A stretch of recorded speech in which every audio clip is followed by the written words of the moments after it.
seront le 27 juillet. Ce sera la fermeture de l'année associative. Avec nous, donc, dans ce studio en direct, Jean-Paul Obounou-Eyi. Bonsoir. Bonsoir, monsieur. Merci d'avoir répondu à notre invitation. Vous êtes l'un des dynamiques animateurs de la Fédération des peuples Ekan. Nous allons donc longuement en parler. Et pour fixer un peu nos auditeurs de façon vraiment globale, quand on parle des Ekan, il s'agit de qui et on les retrouve où? Je vous remercie, la question est la bienvenue, parce que quand on parle Ekan, il y a plusieurs Ekan. Et nous remontons la généalogie, parce que quand je parle des Ekana, ce sont les descendants d'un Kam, que nous appelons Kamite, puisque Ekanankam était le fils de Kam. C'est cet Ekanankam qui crée l'empire de Kam, qu'on appelle à l'époque Canaan. Et quand on parle de la généalogie, Ekan proprement dite, la généalogie, les Ekans sont ce sont les descendants de Ekan Alania. Ekan Alania, qu'on parle en français, on parle de Juda. Et quand nous remontons nos généalogies, nous tombons sur Afirikara. Afirikara, et lui, il est descendant de Mosomo, qu'on appelle Salomon. Et Salomon, normalement, était un descendant de Juda. Donc, quand nous remontons la généalogie, on tombe sur Ekan Alania génétiquement. Donc, nous parlons d'Ekana, c'est pour l'empire d'Enkam. L'empire d'Enkam qui représente aujourd'hui l'Afrique. Et Ekan proprement dit, c'est génétique, ce sont les descendants de Ekan Alania, qui est l'un des patriarches de Menyé-Élé, que nous appelons Ménélik, et Afirikara, que nous disons que nous sommes les enfants d'Afirikara, effectivement, puisque cet Afirikara, il était empereur de l'empire de l'Éthiopie, et il a dirigé l'empire de 1507 à 1540. Et il y a beaucoup à dire si je rentre dans la généalogie. Toute une année d'émission rien que pour parler des Ekan. Exactement. Alors, parce que certains, excusez-moi, certains ne savent pas ce que veut dire Ekan. On chante ça comme ça parce que l'épopée du Mvet parle aussi des Ekan.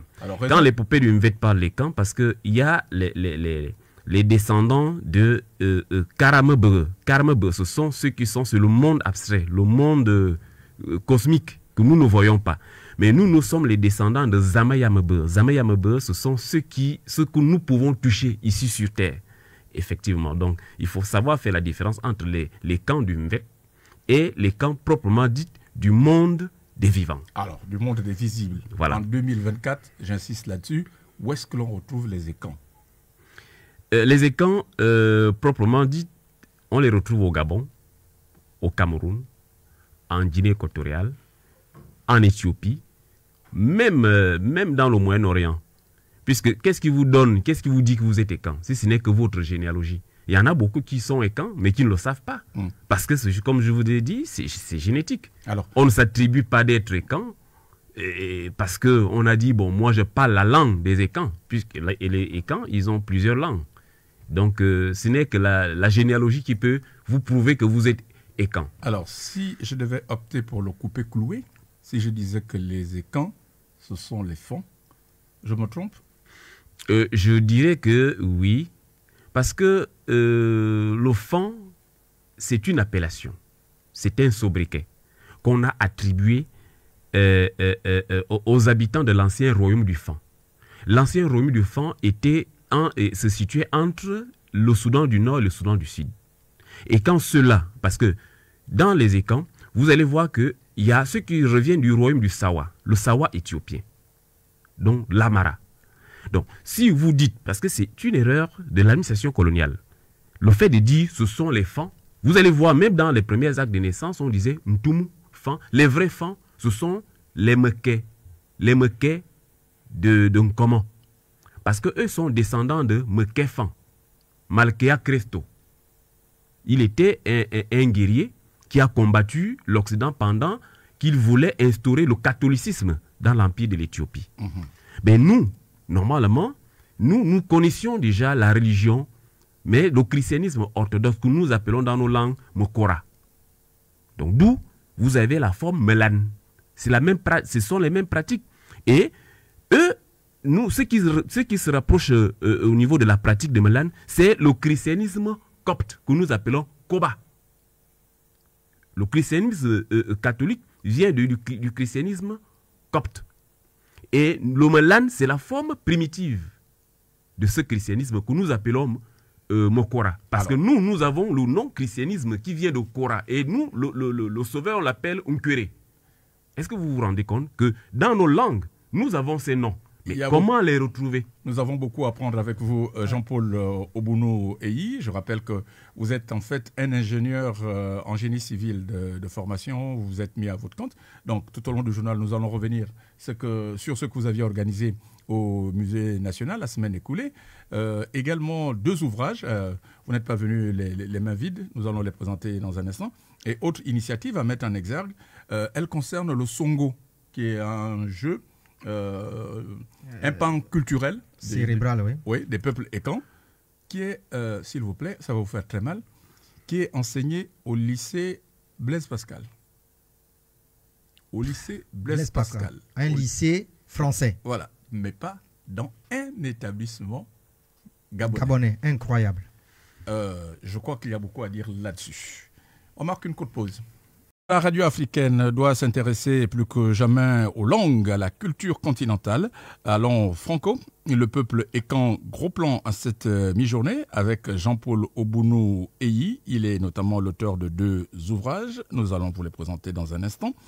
Les écans, en remontant aussi loin que possible l'arbre généalogique, nous apprenons beaucoup. À preuve, notre confrère Eugène Lamba nous a rejoint. Eugène, bonsoir. Bonsoir, Duc. Alors, la preuve de mes affirmations, nous allons prendre votre arbre généalogique. Vous allez prouver que vous avez de la mémoire et que nous allons voyager à travers le continent. On y va. Je m'appelle Elamba, Mbelang, Elamba, Mbeya, Eyamoto, Motormamba, Mbango, Angoman Misson, Misson Mizile, Eziledzor, Edzeramvan, Anvan Chichi, Chichito, Etormeline, Aline Brokwe. Vous avez là 16 générations. C'est à peu près 500 ans d'histoire. Si on part du principe qu'une génération, c'est 30 ans.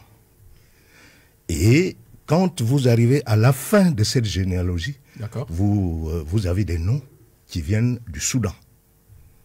L'actuel Soudan? Oui, l'actuel Soudan.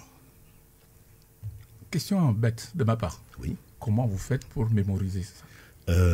Ma généalogie, je porte le nom de mon grand-père, du père de mon père. Et ma généalogie m'a été enseignée sur plusieurs mois par ma grand-mère, avec qui je partageais le lit jusqu'en classe de 4e, au secondaire. Et en 2024, vos enfants, vos neveux, pour continuer à entretenir... La généalogie est accrochée à un mur de notre maison. Ils savent qui ils sont et d'où ils viennent. Et pourquoi c'est si utile? Je l'ai appris moi-même de mes parents qu'un homme devait savoir qui il est et d'où il vient. C'est important. On doit se déterminer pour pouvoir connaître sa place, là où on se trouve. Autrement dit, le travail abattu par Génération Écan, vous trouvez que c'est très salutaire pour l'histoire du Gabon, pour l'histoire de l'Afrique? Oui, il reste que il nous faut éviter les travers de la leçon d'histoire. C'est pour cela que je crois que la généalogie est c'est comme un rail. C'est comme un rail dont il est difficile de sortir. Vous savez, je vais vous raconter une anecdote. Je vous en prie. Je rencontre Roni Mbaminko à Dakar. Et nous nous connaissions déjà ici, mais nous nous retrouvons à Dakar et un après-midi, nous discutons. Et Rodi me dit, oui, je suis Essa Koran. Je dis, mais non, c'est la même ethnie que moi. Et il me dit, non, c'est la même tribu que moi. Oui, et il me dit, non, récite ta généalogie. Je récite ma généalogie, il récite la sienne, et nous nous retrouvons à Mbango. Donc, vous comprenez que c'est la même, donc un ancêtre commun dans notre ascendant, chacun, lui récitant la sienne et moi récitant la mienne, vous vous retrouvez forcément, c'est un rail. Tout à fait. Et Jeune Lamba, merci vraiment pour ce témoignage très édifiant. Vous voulez compléter quelque chose, Jean-Paul Obounoueyi? Tu sais ce qu'il a dit? Bien sûr, il a fait le résumé et c'était tout à fait normal. Je voulais aller dans le sens des généalogies parce que la généalogie, c'est même l'essentiel de la vie humaine parce que c'est une carte d'identité, c'est ce qui montre qui vous êtes. Et la généalogie, il faut regarder qu'il y a plusieurs types de généalogie. Il y a la généalogie génétique, il y a la généalogie initiatique, il y a la généalogie de conquête, il y a aussi la généalogie cosmique. Quand je parle de la généalogie génétique, parce que parfois on commence par des généalogies génétiques, après on tombe dans les généalogies de conquête. Parce que nos territoires, je prends un exemple simple. Le Gabon appartient à la France. Pourquoi le Gabon appartient à la France? Parce que la France a pu annexer, a pu soumettre nos vaillants parents, je dirais nos vaillants soldats qui ont défendu leur terre. Une fois qu'un pays arrive à annexer votre territoire, c'est-à-dire dominer, ce pays va imposer sa manière de voir, ses documents. Vous allez apprendre sous leur domination. D'où on ne peut rien décider, justement parce que quand on fait une généalogie de conquête, le Gabon appartient à la France, tout comme d'autres pays. C'est la même chose quand nous faisons nos généalogies, quand on arrive à Firikara, Karakoba, Koba, Tata, Mango. Ce sont des royaumes de l'ancien empire de l'Égypte. Parce que nous classons nos dynasties en fonction de nos patriarches qui ont donné leur nom au territoire qu'ils avaient conquis. Donc, vous allez voir que Ta, Ma, Ngor, c'était des royaumes de l'empire de Nkam. Donc, je parle d'Égypte. Mais quand nous remontons la généalogie, moi, un exemple, je dis, je m'appelle Obounoueyi, mon père Yubunu, mon grand-père Obounoueyi, et Yiban, et Ben Esono, et Sonasuno. Asumambe, Mambe, Metenemozo, Zon, Sobo, Bowumba, Mbamubunu, Mobunumba, Mbaso, Aso, Ntumutuma, Firikara, Karakoba, Koba, Tata, Mango, Ngozan, Zamara. Amara, que eux, ils appellent araméen. Je suis actuellement au niveau de la Mésopotamie. Est-ce que vous voyez comment je remonte? Absolument. Donc, je suis tout oui. Justement. Donc, moi, quand j'arrive à Amara, nous sommes déjà là en moins 4404, qui a été le premier empereur de l'empire de l'Uri. Est-ce que vous vous rendez compte? Nous remontons et dès qu'on arrive à Ngor, à partir de Ngor, on appelle Ngor-Chine, c'est la grande basse Égypte. Est-ce que vous vous rendez compte? Donc, c'est que la généalogie retrace aussi l'histoire d'un peuple. C'est pour vous dire, il y a la généalogie génétique. La généalogie peut aussi tracer l'histoire d'un peuple. Parce que quand on arrive à Ozamboa, qui représente aujourd'hui, parce que quand je dis Ozamboa, c'est la grande corne d'Afrique. Quand vous vous retrouvez dans l'ancien royaume d'Azab, que nous voyons l'Arabie Saoudite, vous regardez l'autre côté de l'Afrique, toute la grande corne d'Afrique qu'on appelle Ojamboa. Donc quand nos aïeux disaient qu'on revient d'Ozamboa, c'est de cette partie du territoire de l'Afrique qui revenait. Donc aujourd'hui, ce Ozamboa est représenté aujourd'hui par l'Éthiopie, parce que l'Éthiopie a pu garder toutes ses archives. Pourquoi nous sommes arrivés à tomber dans les archives de l'Éthiopie? Justement, quand on fait la généalogie, on tombe sur la Firikara et on remarque que Addis Abeba, la capitale éthiopienne, s'appelait avant 1889 Afirikara. Vous vous rendez compte, coïncidence? Et ça nous a poussé à chercher, mais qu'est-ce qui se passe? Et on s'est rendu compte, effectivement, c'est une zone. Afirikara. Parce que la compagnie libyenne de transport, elle a disparu. Afrikia. Il y a un peu de rapport? Mais c'est justement parce que les noms, même le nom de l'Afrique, ça commence par là. Parce que même en Égypte, il y a eu une dynastie qu'on appelle la dynastie Afari. La dynastie Afari a bien existé. Cette dynastie, et vous allez vous rendre compte que celui dont on appelle Hercule, que nous on appelle dans nos langues Nlumadouma, avait épousé la deuxième fille d'Afiri. Et c'est cette dynastie qui a permis à Hercule de conquérir l'Europe. Parce qu'il était le beau-frère de la dynastie égyptienne. Effectivement, et c'est ce qui quand vous allez vous rendre compte que les Grecs venaient étudier facilement en Égypte parce qu'il y avait déjà ces liens-là. Tout comme aujourd'hui, on a des mariages qui se passent entre les Européens et nous. On envoie des enfants là-bas. Aujourd'hui, c'est l'Europe, la métropole. Mais à l'époque, c'était l'Égypte qui était la métropole.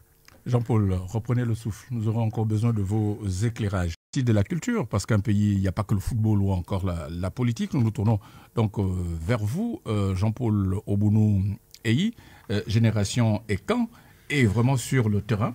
On l'a vu le week-end écoulé au musée national. L'autre preuve patente, ce sont ces deux ouvrages. Histoire sombre de mon pays, ses terres et ses guerriers. Origine, migration et généalogie du peuple Ekang-Na. Donc, ce sont vos productions. Si vous arrivez à produire des ouvrages, que vous arrivez à regrouper, réunir du beau monde au musée national, qu'aujourd'hui, vous dispensiez des cours sur le Songo, ce jeu traditionnel du peuple Ekang, au lycée français, ça veut dire que quelque part, vous avez les moyens. Répondez-nous cash. Est-ce que les pouvoirs publics vous apportent un petit quelque chose, un soutien? Répondez cash. Je pourrais dire, je dis la vérité, Rien que la vérité. Rien que la vérité. Tout ce que nous faisons, c'est le fruit de nos efforts.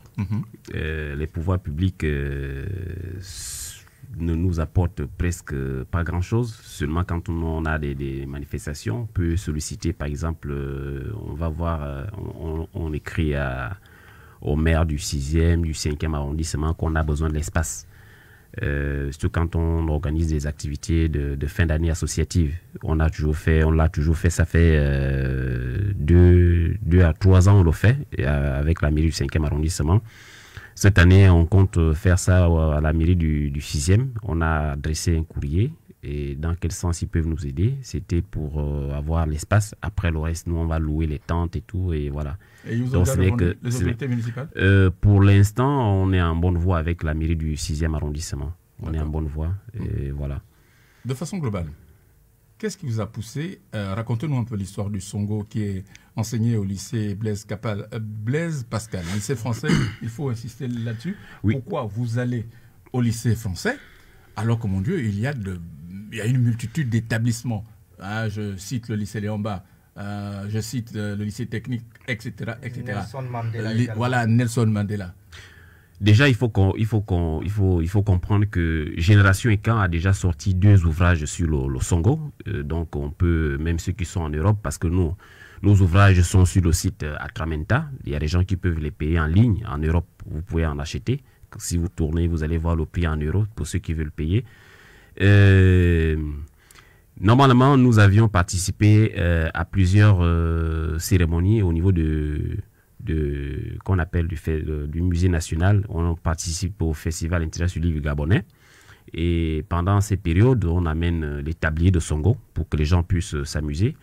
On organise des tournois de Songo, cocotiers et un peu de partout. Et nous avons aussi notre site internet Génération Ekang. Donc eux, ils ont vu et ils nous ont appelés. Ils ont vu que bon, ils sont intéressés par ça parce qu'une fois, quand il y avait la tropicale Amissa Bongo, il y avait la chaîne Arte, la chaîne TV5, ils sont venus, ils nous ont appelés depuis là-bas. Ils disent non, mais on voit, il y a des jeux là qui se passent sur les réseaux sociaux. Ils sont venus, ils ont commencé à filmer, à faire des reportages. Et c'est comme ça que le lycée Blaise Pascal, ils se sont intéressés à ça. On est allé présenter le jeu. Ils ont vu que c'était vraiment intéressant. Et surtout qu'on a des bouquins pour que les enfants puissent étudier le jeu et apprendre. Et on a fait un premier test avec eux. Ils ont apprécié et on a signé un contrat avec eux. C'est la 2e année. On enseigne là-bas et moyennant un petit cachet. Bien sûr. Il faut souligner que le Songo fait partie du patrimoine. Le Songo, actuellement, on est en discussion avec l'UNESCO, le patrimoine immatériel de l'UNESCO. Nous, on a inscrit le Songo parce que nous, on voudrait que le Songo rentre même dans les Jeux africains, même au niveau des Jeux olympiques.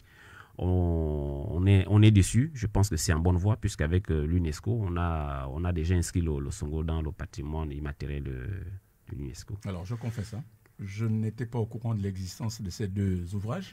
Je ne veux pas m'y risquer de vous poser des questions, au risque de se casser la figure.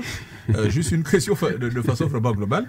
Alors, le premier ouvrage, c'était en avril 2023, les origines, migration et généalogie du peuple Ekang-Na.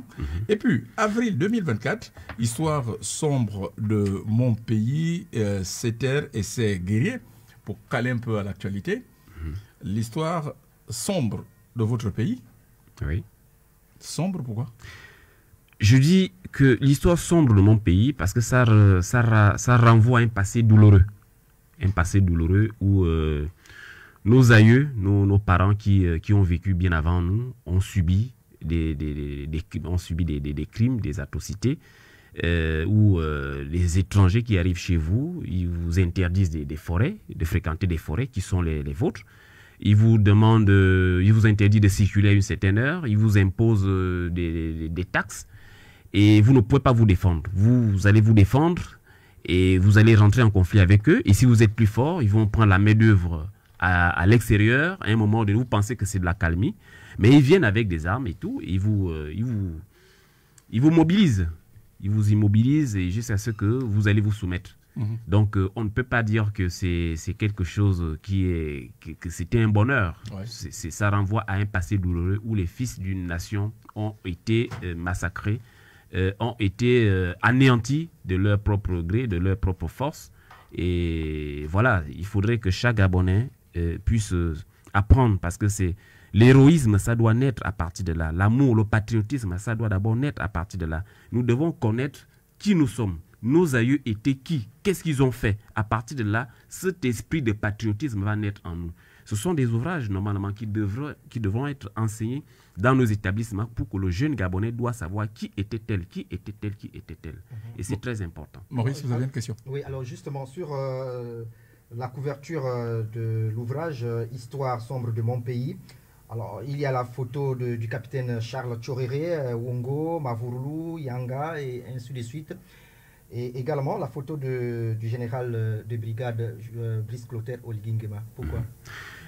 Il y a la photo du général Brice Clotaire Oligingema. Il n'a pas vécu avant. Il n'a pas vécu avant. Voilà. En fait, le coup de libération, comme on peut le dire, est arrivé pendant que j'étais en pleine rédaction. Ce sont vos termes, le coup de libération. Le coup de libération, effectivement, parce que vous avez vu qu'il n'y a pas eu effusion. On parlera de coup d'État. Justement, bon, moi je dirais que pour moi, c'est ma conception. Le coup d'État. Ne suivez pas le type là. Non, le coup d'État avait déjà été consommé, parce que s'il faut parler du coup d'État électoral, c'est le PDG qui a fait le coup d'État électoral. C'était déjà acquis. Ça avait déjà été annoncé. Donc, je ne suis pas là pour parler de la politique. Allez-y, ne suivez pas le type là. Je vais pas vous suivre. Je pense que ce général le geste qu'il a posé, dans un silence fantomatique, parce que nous tous, on était plongés dans un silence, on ne savait pas ce qui allait se passer. Moi, personnellement, je suis allé me réfugier au village parce que je ne sais pas comment Libreville, ayant déjà l'image de ce qui s'est passé en 2016, je me suis dit, là, ça va être catastrophique. Tous les réseaux sociaux, tout était coupé et on ne savait pas ce qui allait se passer. C'était difficile.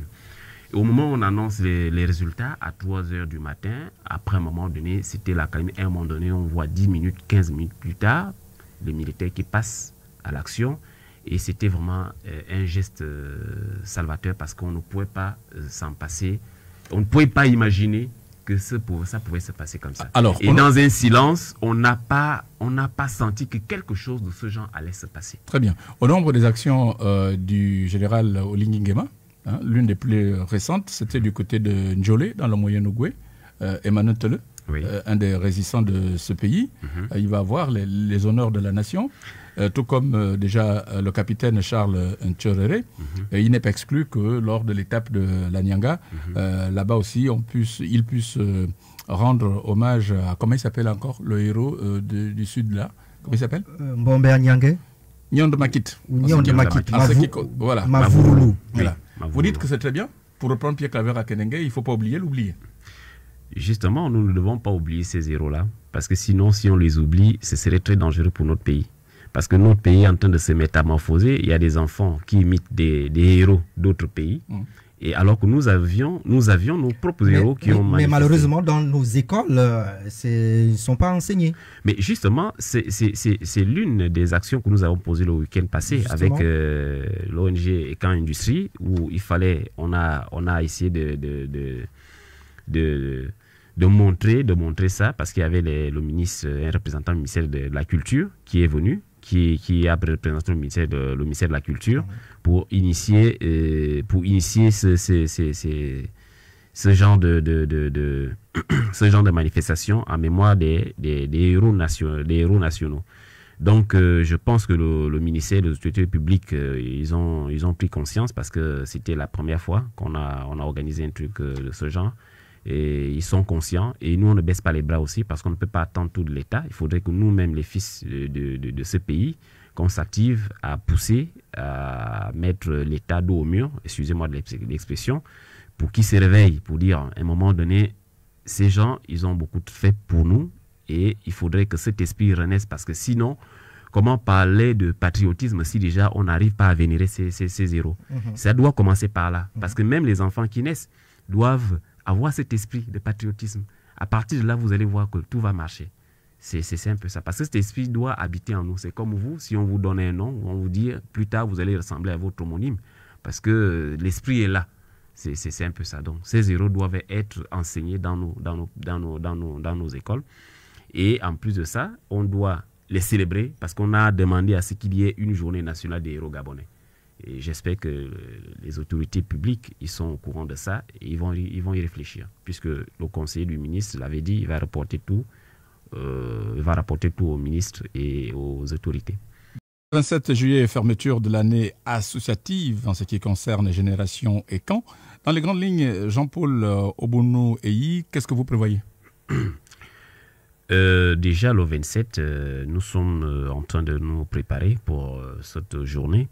Nous allons lancer le tournoi de Songo. Le tournoi de Songo dont les éliminatoires vont commencer le week-end du 20 au 21. Et la finale serait le 27, le jour de la cérémonie de clôture. Et nous remercions déjà parce que ce tournoi-là est dénommé le tournoi Ngomumve parce que c'est cette famille ça fait de cela 2 ans, cette famille qui sponsorise ce tournoi. Et ça s'est très bien passé. Donc on est obligé parce qu'en fait ils ont voulu à ce qu'on honore un peu le patriarche de cette famille, tellement reconnaissant pour ceux qui sont là pour nous aider pour la promotion de la culture. Et donc ce tournoi va se jouer en 2 week-ends. Le week-end du 20, ce serait des éliminatoires. Donc il faut sélectionner pour que la finale se joue le 27. D'accord.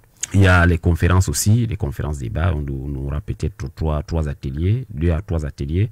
Il y a des danses traditionnelles, il y a l'ombette, il y a beaucoup d'autres activités, des jeux.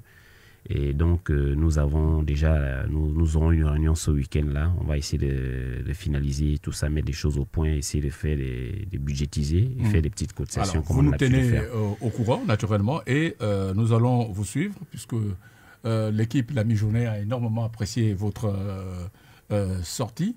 N'oubliez pas, pour le tournoi de Songo, d'inviter mon collègue Eugène Elamba. Bien sûr, bien sûr. Il maîtrise bien sa généalogie. On va voir s'il a également du talent en ce qui concerne le Songo. Bien sûr.